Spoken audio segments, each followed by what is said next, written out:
Lift. Shimla की शाम। कड़कड़ाती ठंड में प्रांजल अपनी कार से जा रहा होता है। तभी उसका फोन बजता है। कहाँ रह गए तुम? पार्टी शुरू हो गई। Come on fast. अरे हाँ, आ रहा हूँ भाई। तुम भी ना पीछे ही पड़ जाती हो। अच्छा, सामने एक शॉर्टकट दिख रहा है, वहीं से आता हूँ। पार्टी में जाने के लिए प्रांजल शॉर्टकट ले लेता है।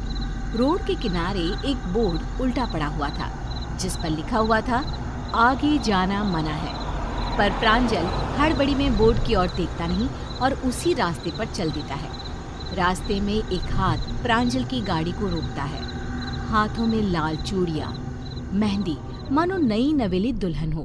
प्रांजल गाड़ी रोकता है। जी कहिए। मैं भटक गई हूँ, मेरी मदद कीजिए। इतने घने जंगल में मेरे फोन का नेटवर्क भी काम नहीं कर रहा।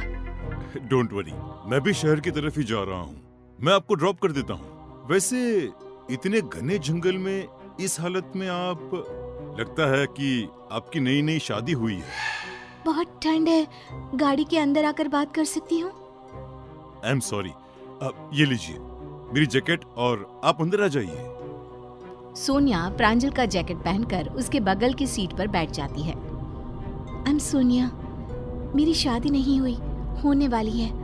आज सुबह को ही मैं कुछ काम से यहाँ आई थी और रास्ता भटक गई। दोनों में बातचीत शुरू हो जाती है।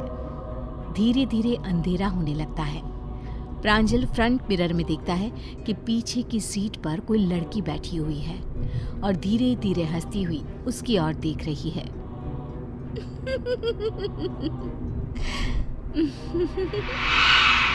प्रांजल हड़बड़ाकर पीछे देखता है पर पीछे कोई भी नहीं होता है। होती है तो एक लाल रंग की चुनरी जो सीट पर रखी हुई होती है। क्या हुआ प्रांजल, तुम डर क्यों गए? अब मुझे लगा कि पीछे कोई है, कोई लड़की। ये चुनरी किसकी है, तुम्हारी है क्या? नहीं, मैं चुनरी का क्या करूंगा, किसी लड़की की लगती है। सोनिया पीछे की सीट से चुनरी को उठाती है। चुनरी खून से सनी हुई थी। ओह गॉड, इस पर तो खून लगा हुआ है। तुम्हारे साथ कोई लड़की थी क्या गाड़ी में? नहीं नहीं, अरे तुम ये क्या कर रही हो?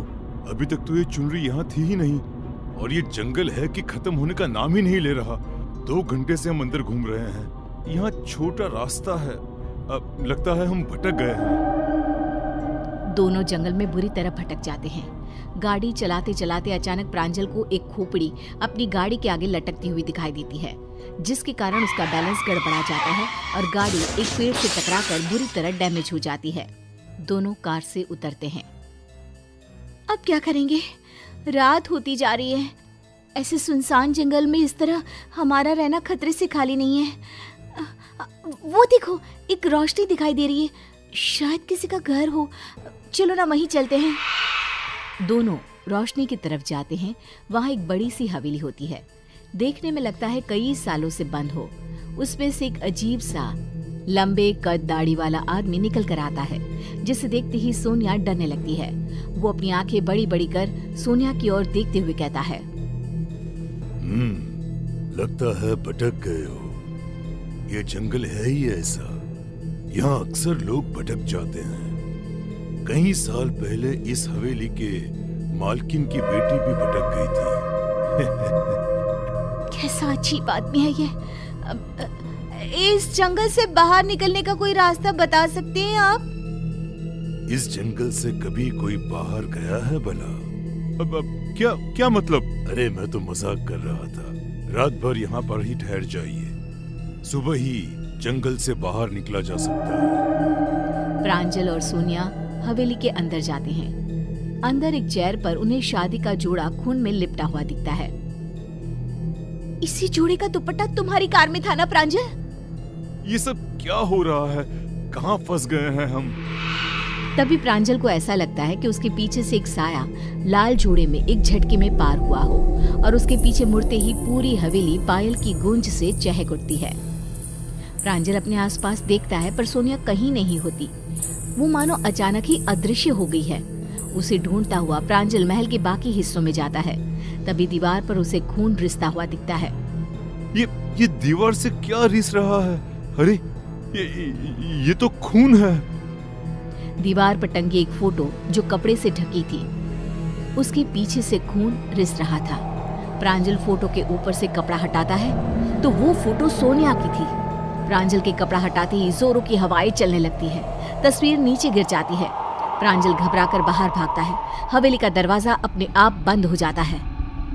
यहाँ जो एक बार आता है वो फिर से लौटता नहीं है। सोनिया जी हमारे मालकिन की बेटी थी।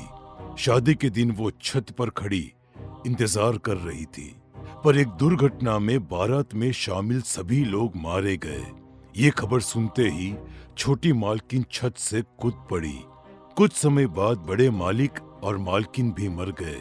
तब मैं बहुत छोटा था, इस घर के वफादार नौकर का बेटा, और आज भी मैं अपनी वफादारी निभा रहा हूँ।